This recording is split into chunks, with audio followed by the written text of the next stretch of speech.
శ్రద్ధగా విందాం. ఇక్కడ చదవబడ్డ వచ్చిన భాగంలో అధికారుల్లో కానీ ఫరిసేయుల్లో కానీ ఎవడైనను ఆయన యందు విశ్వాసం ఉంచెనా అనే మాటను ఇక్కడ మనం చూస్తున్నాం.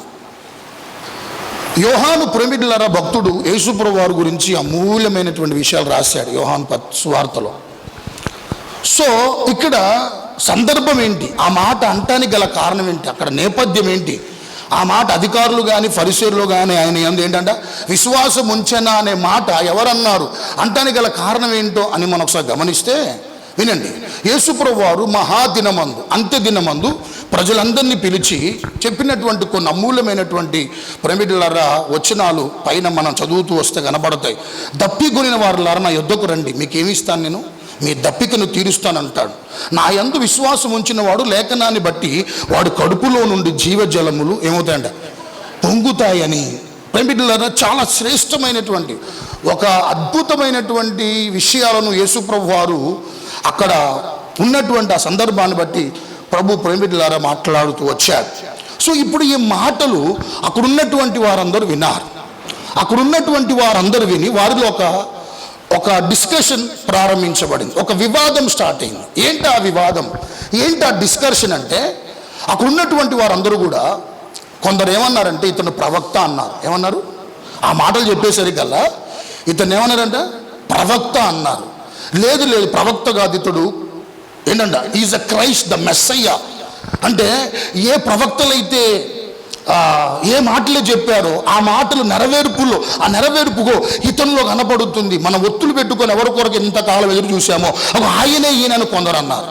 ఇంకొందరు ఏమని చెప్పాలా, చూడండి గలీలియా నుంచి ఏది మంచిది రాదు, అసలు నువ్వు వస్తే ఎక్కడి నుంచి రావాలి చెప్పాలా, బెత్లెహేము నుంచి రావాలి. యేసుప్రభువు వారు అనేవాడు ఎక్కడి నుంచి రావాలి, లేకుంటే మెస్సయ్య అనేవాడు ఎక్కడి నుంచి రావాలంటే బెత్లెహేము నుంచి రావాలి. నజరేతు నుంచి ఏం మంచిది రాదు అనేటువంటి ఆ తర్కన లేకుంటే ఆ యొక్క ప్రైవేట్ల డిస్కషన్ ఆర్గ్యుమెంట్స్ ఇవన్నీ కూడా జరుగుతున్నప్పుడు అక్కడ ఉన్నటువంటి బండ్రోతులు వినండి, బండ్రోతులు ఎందుకు వచ్చారు అడగడంటే ప్రైవేట్ల ప్రధాన యాజకుడు చెప్పిన మాట ఏంటంటే, ఇగో మీరు వెళ్ళి ఎవరిని పట్టుకొని రమ్మన్నాడు, యేసుప్రభుని పట్టుకొని రండి, మనం ఏమేద్దాం సిలువేద్దాం అన్నటువంటి ఆలోచన క్రమం చేస్తున్నప్పుడు బండ్రోతులు ప్రైవేట్లరా ఇతన్ని మనం ఇంతకాలం ఒకలాగా చూసాం కానీ ఇతడు చెప్పిన ఈ బోధలు ఈ మాటలు చూస్తుంటే ప్రపంచంలో ఈయన మాట్లాడినట్టు ఎవరు కూడా ఏంటంట మాట్లాడట్లేదు, అద్భుతమైనటువంటి మాటలు అద్భుతమైనటువంటి విషయాలు తెలియజేస్తని చెప్పి పట్టుకొని వెళ్దామనుకొని వచ్చిన వాళ్ళు ఉట్టి చేతులు తెలిపోయారు. దాంట్లో ఫరిసేయులు కూడా ఉన్నారు.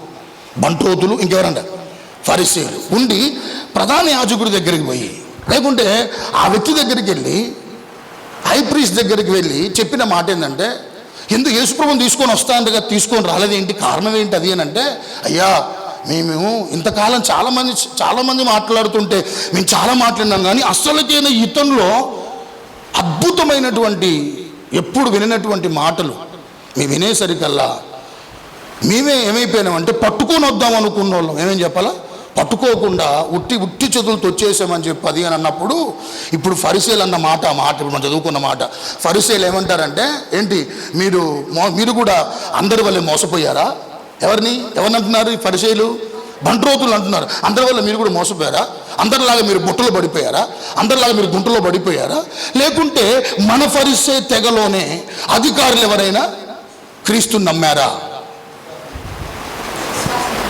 విశ్వాసం ఉంచారా, ఏం జరిగింది అసలు యేసుప్రభు వారిని తీసుకొని రాకుండా ఎందుకు వచ్చారని ఆ ఫరిసేయులు ప్రేమికులారా అక్కడున్న ప్రధాన యాజకుడు చెప్పుతున్న మాటలే ఇప్పుడు మనం చదువుకున్న మాటలు. ఇది నేపథ్యం. ఆమెన్ చెప్పండి. రైట్. ఇప్పుడు త్వరగా కొన్ని విషయాలు మీ ముందుంచి దేవుడు సన్నిధానములు మనతో ప్రభు ఏం మాట్లాడినై ఉన్నాడు I'm going to bring forward. మీ ముందుకి ఒక ముగ్గురు ఫరిసేయులను తీసుకొని వస్తాను. ఈ ఫరిసేయులు ప్రేమికులారా వారి జీవితాన్ని మనం గమనిద్దాం, వారి జీవిత శైలిని మనం గమనిద్దాం, వారి జీవిత వ్యవహారాన్ని మనం గమనిద్దాం.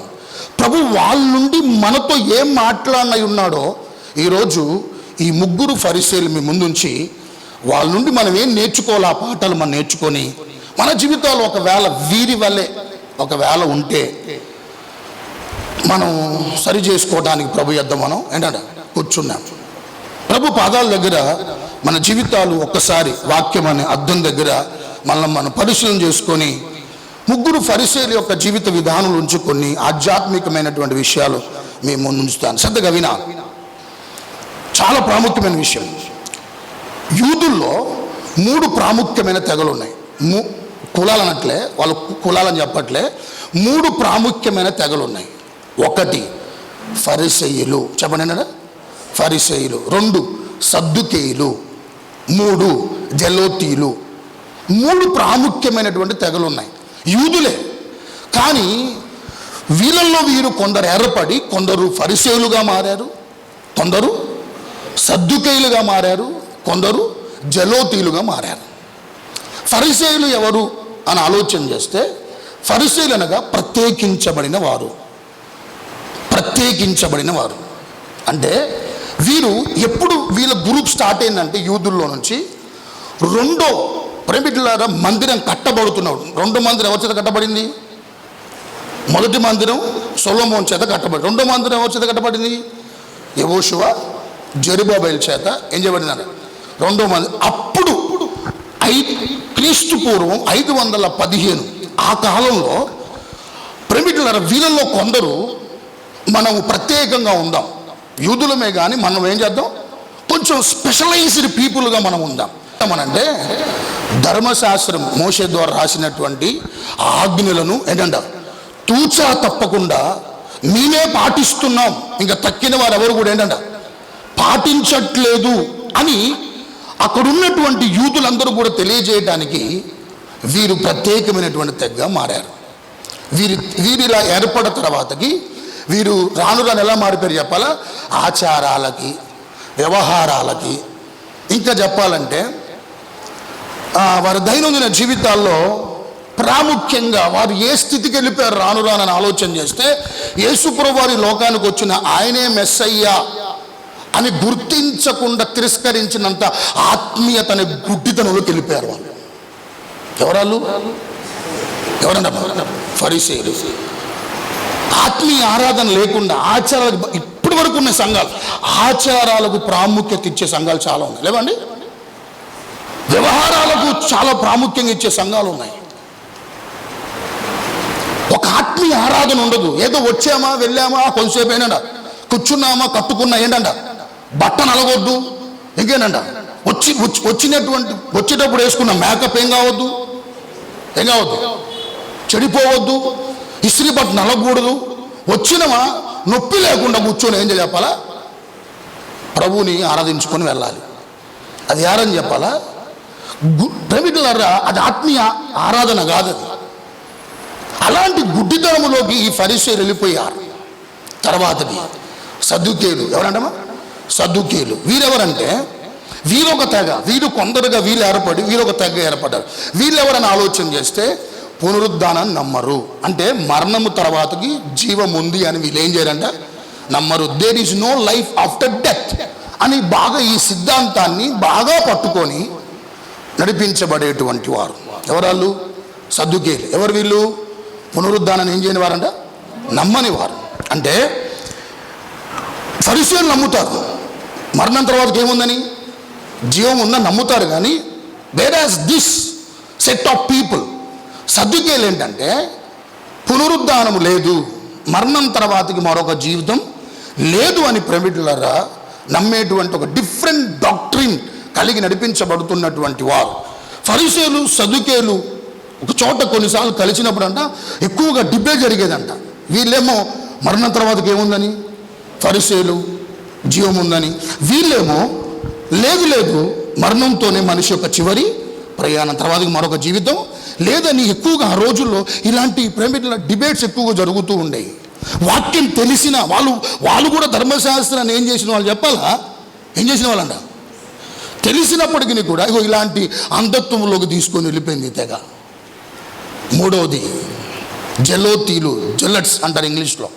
జెలోతీలు అంటే మనకి ఎన్ని గొడవలు వద్దు, మనం ఒక పొలిటికల్ ఫ్రీడమ్ ఏర్పాటు చేద్దాం. అంటే ఒక యవనస్తులుగా కొంతమంది కూడుకొని యవన రక్తముతో ఉన్నటువంటి వారు మనం పొలిటికల్ ఫ్రీడమ్ను కలుగజేసుకుందాం. ఎందుకంటే దేవుడు ఆయన కుమారుడుగా మనందరిని చూస్తున్నాడు. ఎఫ్రాయిం ఏంటంట, నా కుమారుడు, ఇశ్రాయేలు నా జ్యేష్ఠ కుమారుడు అంటున్నావు కదా. ఇప్పుడు మన దేవుడు ఆయన కుమారుడమైనప్పుడు మనం ఏం చేద్దామంటే ప్రపంచాన్ని ఏలుబడి చేయడానికి ఒక పొలిటికల్ ఫ్రీడమ్ తీసుకొని వద్దాం. ఒకప్పుడు బబులోనీయులు ప్రపంచాన్ని అంతా ఏం చేశారు? ఏలుబడి చేశారు. తర్వాతకి ఎవరు వచ్చారు? మాదియా పారసీకులు వచ్చారు. ఆ తర్వాతకి ఎవరు వచ్చారు? గ్రీకులు వచ్చారు. ఆ తర్వాత వీరున్న కాలంలో రోమన్స్ ఏలుబడి చేస్తున్నారు ప్రపంచ దేశాలన్నీ కూడా. ఇప్పుడు వీళ్ళనే మనం నెట్టేస్తే, వీళ్ళే లేకుండా గనక చేస్తే మనం ప్రపంచ దేశాన్ని ఏం చేయొచ్చు? ఏలొచ్చు అని వీళ్ళ సిద్ధాంతం. ఎవరిది? జలోతీయులు. కానీ రాను రాను ఆ జలోతీయుల్లోనే యేసుప్రభుని వెంబడించినటువంటి శిశువుల్లో ఒకడుగా ఒక ఆయన సత్యసువార్త తెలుసుకొని నిజమే తెలుసుకొని జలోతీయుల నుంచి ఒక వ్యక్తి ప్రభుని వెంబడించినటువంటి సందర్భం కూడా మన బైబిల్లో కనపడతా ఉంటుంది. సో ఇలాంటి తెగలు కలిగినటువంటి వారు, ఇలాంటి పరిస్థితుల చేత లేకుంటే యూదులు ఆ రోజుల్లో నడిపించబడుతూ ఉండేవారు. మీకు అర్థం కావడానికి ఇప్పుడు మన భారతదేశంలో ఏముందమ్మా? కుల గజ్జి అనే వ్యవస్థ ఉంది. ఉందా లేదా? ఉందా లేదా? ఉంది. తల్లో నుంచి ఒకళ్ళు వచ్చారని, భుజాల నుంచి ఒకళ్ళు వచ్చారని, ఉరుముల నుంచి ఒకళ్ళు వచ్చారని, కాళ్ళ నుంచి ఒకళ్ళు వచ్చారని ప్రేమికులారా ఇలా భాగాలుగా విభజించారు. ఈ తల్ల నుంచి వచ్చినటువంటి వారు బ్రాహ్మణులని, వాళ్ళకే బ్రహ్మజ్ఞానం ఉందని, వేదాలు వారు మాత్రమే చదవాలని, మత గ్రంథాలు ఒకవేళ చదివితే వాళ్ళే ఏం చేయాలి? చదవాలని ఈ తల్ల నుంచి వచ్చినటువంటి వారిని బ్రాహ్మణులు అన్నారు. ఈ భుజాలు వచ్చినటువంటి వారిని ఎవరు చెప్పాలా? ప్రేమికులారా క్షత్రియాలు అంటారు. అంటే అధికార బలం, మేమే ఏలుబడి చెయ్యాలి, మరొకరు ఎవరు కూడా ఏంటంట ఏలుబడి చేయకూడదు, అధికార బలం మా చేతుల్లోనే ఉండాలి అని క్షత్రియులు ప్రేమికులారా ఇలా వారికి ఆ విభాగాన్ని అప్పగించారు. తర్వాత ఎవరు? వైశ్యులు.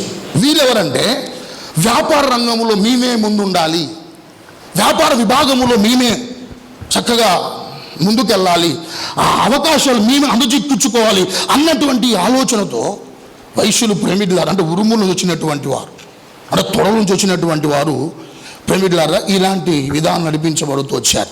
ఇక ఆఖరికి ఏంటంట వాళ్ళెవరు? శూద్రులు. చెప్పడం ఎవరడా? శూద్రులు అంటే ఈ పై 3 విభాగాల్లో ఉన్నవారు కాకుండా ఇక తక్కిన వారందరూ కూడా శూద్రులే అని చెప్పి నమ్మేటోళ్ళు. తక్కిన వారందరూ కూడా అంటే వీళ్ళు వేదాలు చదవద్దు, వేదాలు చదివితే సీసం పోసారు చెవుల్లో సీసం పోసేవారంట, ఆ ఇంకు పోసేవారు. చదివితే మేమే చదవాలి, చెప్పితే ఏంటంట మేమే చెప్పాలి, కానీ మీకు you don't have rights to study the religious books అని చెప్పి చాలా ప్రేమికులారా ఆ రోజులు ఇలాంటి డిస్క్రిమినేషన్స్ ఉండేవి, ఇలాంటి పరిస్థితులు ఉండేవి.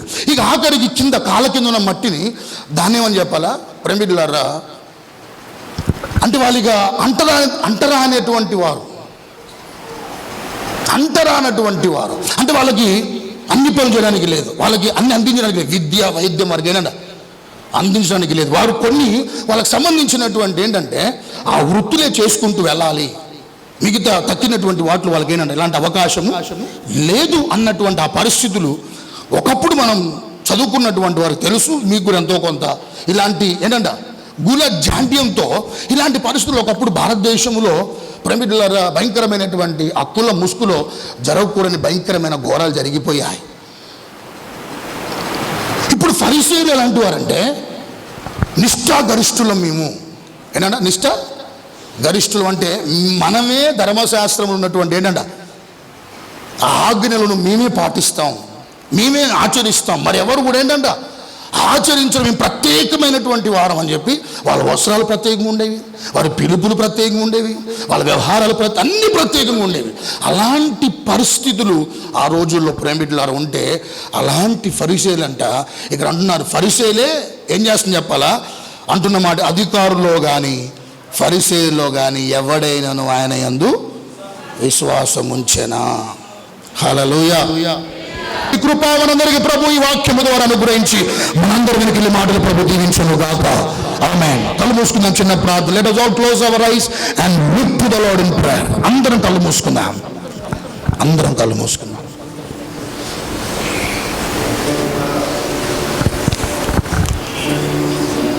ప్రభువా ప్లీజ్ ఫర్గివ్ మీ, నేను పాపినయ్యా అని అడుగు ఒక మాట. అలాంటి వారిని ప్రభు కనికరిస్తారు సంగమా. అవిధేయత కప్పిపెట్టుకొని ఇక్కడేదో మనం ప్రదర్శిస్తే జరగదది. మన తిరుగుబాటు స్వభావాన్ని కలిగి ఏదో ప్రభుని మెప్పిద్దామని ఏదో ఆరాధన చేసి జరగదది.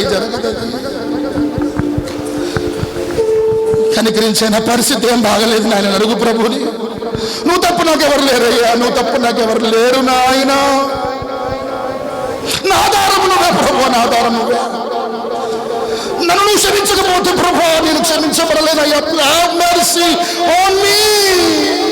నన్ను క్షమించు ప్రభు. సుంకర్లాగా నీకున్న భౌతికమైన పేరు, ఖ్యాతి, హోదా, పలుకుబడి, ఆస్తులు, అంతస్తులు, అందం, చదువు ప్రభు యొద్దకు రాకుండా చేయకూడదు. ప్రభు యొద్దకు వచ్చి నీ దండాన్ని అగపరిచేలా ఉండకూడదు. అలాంటి స్థితి వద్దు, అలాంటి జీవితం వద్దు, అలాంటి బ్రతుకు వద్దు. ప్రభు దగ్గరకు వచ్చినప్పుడు నేను బలహీనున్నయ్యా, నేను బలహీనరాలని ప్రభు నీ కన్నీరు తుడుస్తున్నాడు. సోదరా, నీ కన్నీరు ప్రభు తుడుస్తున్నాడు. ఆయన నీ కుటుంబము కట్టబడాలని ఏడుస్తున్నావు, నీ పిల్లలు మారాలని ఏడుస్తున్నావు, నీ అప్పులు తీరాలని ఏడుస్తున్నావు, నీ శరీరంలో ఉన్నటువంటి అనారోగ్యతను బట్టి ప్రభువును స్వస్థపరుస్తున్న ఏడుస్తున్నావు. నా కుటుంబం అయ్యా సరిగ్గా లేదు నాయన. నీకు ప్రభువా ఇష్టలుగా బ్రతకట్లేదయ్యా, నీకు ఇష్టరాలుగా బ్రతకట్లేదయ్యా.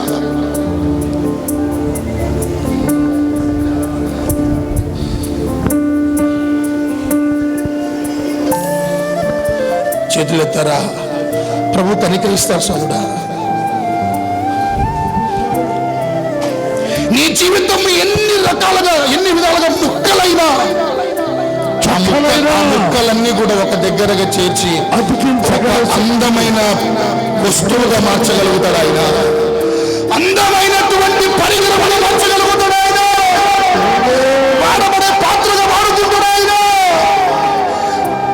ప్రభుని అడుగు, ప్రభువా ఎన్ని రకాలుగా దెబ్బతినాలని రకాలుగా దెబ్బతిన్నానని, ఎన్ని రకాలుగా నా జీవితంలో నష్టపోయాను, అన్ని రకాలుగా నష్టపోయి కూర్చున్నానయ్యా. నీకు అవిధేయుడై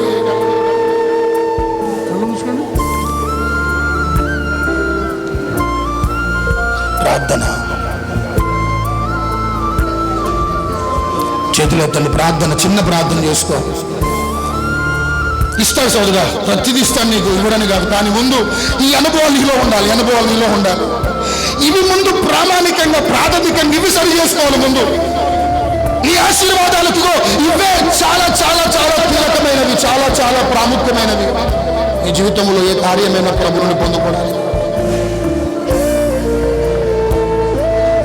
కొన్నిసార్లు నీ పరపతి దేవుని మనస్ఫూర్తిగా ఆరాధన చేయకుండా చేస్తున్నా, పక్కన పెట్టు.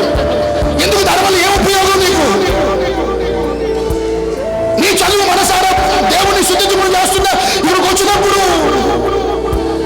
అవన్నీ పక్కగా పెట్టాలి. అవన్నీ దేవుడికి దూరం చేయొద్దు. అవన్నీ నువ్వు కలిగి ఉన్నావు. అవన్నీ ప్రభు ఇచ్చినవి కదా. ప్రార్థన, చేతులెత్తిన బిడ్డలందరినీ నా దేవుడు ఒకరిని బలపరచును గాక. వారంతరంగములో ప్రభు గొప్ప ఆధ్యాత్మికమైనటువంటి చక్కగా ప్రభు జరగాల్సిన మార్పులు జరుగును గాక. నాయన ఇకనైనా మించిపోయింది ఏమి లేదయ్యా. ఇకనైనా ప్రభు దాటిపోయింది ఏమి లేదయ్యా. ఇప్పటికైనా ఈ క్షణంలోనైనా ప్రభు నేను నన్ను పరిగణించు, నన్ను కరుణించు అని గుండెలు అవిసారా బాధపడగలిగి ఈ సన్నిధానంలో పశ్చాత్తాపడగలిగితే మమ్మల్ని బలంగా వాడుకుంటావు, మమ్మల్ని బలంగా ఆశీర్వదిస్తావు. నీ చెయ్యి ప్రాంతంలో వింటావు, నీ చేసి స్థుతులు వాటిపై ఆశీర్గా ఉంటావు. మా యథార్థత, మా యొక్క నిజమైనటువంటి ఆధ్యాత్మిక అనుభవాలు నీ కార్యాలు మా జీవితాలు చూడగలిగేలా చేస్తుందని ఈ వాక్యం ద్వారా మాట్లాడ ప్రతి ఒక్కరిలో ఈ మాటలు ఫలించుగా.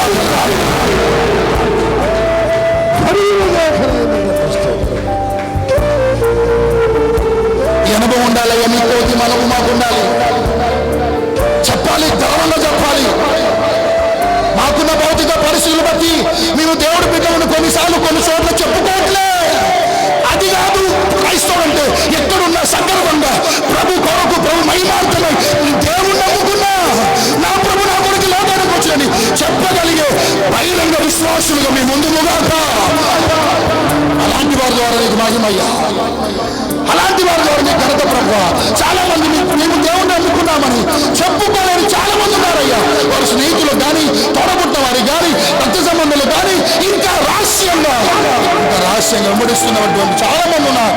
అలా ఉంటే నీకు మహిమ రాదు. అనుభవాలు మాట ఇచ్చేసి యేసు నామములో వేడుకుంటున్నాను మా తండ్రి.